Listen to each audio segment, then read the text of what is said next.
In today's video, I'm going to teach you how to use image click-through URLs Squarespace 7.0. By the end, you'll know exactly how to make any image on your page act like a button that sends visitors to a page, product, or an external website when they click it.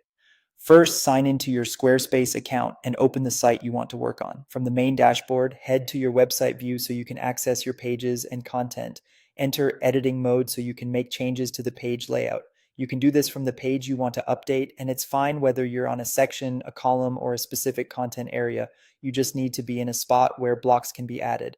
Next, add an image block where you want the clickable image to live. Select Add Block, then choose Image from the block options. Drag the image block into position on the page. As you place it, look for the on-screen guides to help you align it with your layout. You can always move or resize it later, so don't worry about making it perfect on the first try. Click the new image block to open its settings, then choose Add an Image. Select Upload File and pick the image from your computer. Give it a moment to upload and process. For best results, use a clear, high-quality JPG or PNG that's sized appropriately for your layout. Large files can slow your page down. If your brand has consistent image dimensions, try to follow those here for a polished look. With the image in place, it's time to add the click-through URL.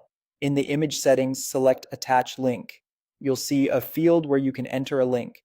Paste or type the full URL you want people to visit when they click the image.